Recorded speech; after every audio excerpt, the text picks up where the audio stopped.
kasi grabe na kayo no ang kanila kanang karon nga niya yung rin sa mga kaping at grabe dyan sa pagkakal ka tayo ang tripli kanina na iya ang supply no ang logistic support nila di ako rin bilis sa mga kaping sa pag-agad kaya kanila ba nga katong binukuan niya kasirit padayon sa kauna tayo nga hanggang karon nga pagkinapagdan ninyo may gilin na munaran ka gamay ang tripli akala padayon nga nag-kuhan ka pa kang buliog sa kayo sa pinto ang kapag-episode katay nga ano kita sa rin mo yung dyan kaya sa duga ka sa yurat yan sobrang mokrasista ngayon sobrang pa rin ang laki na sunog at itong mga apoy na unti-unti na lumalaki at ang mga bahay na sa daan ay ngayon ay tinutupok na rin ang bombok resist. Dalawa ng poste ng kuryente na natupok sa ngayon at kinatatakutan sa ngayon ang mga kuryente, ang mga kabe ng kuryente na medyo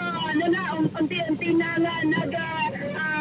kinakain na apoy bombok resist at ang mga tao dito hindi pa rin umaalis sa harapan na itong mataas ng itong merkado bombok resist.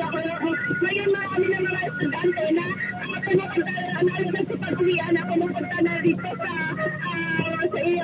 Barangay Ermita dahil iba sa kanila ay taga-rito talaga bombok resist. Kinagulat ito nito ng mga kabataan ng mga estudyante na nagdali-daling pupunta dito para matingnan ang kanilang mga bahay at mga pamilya. Good morning, Super Bombo natin na pwede mo ako pag-interview sa'yo. Ay, estudyante ka, di ba? Kami na ako na wala na.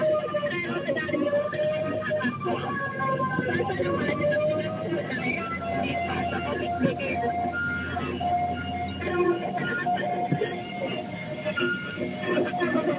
mga plastic, plastic,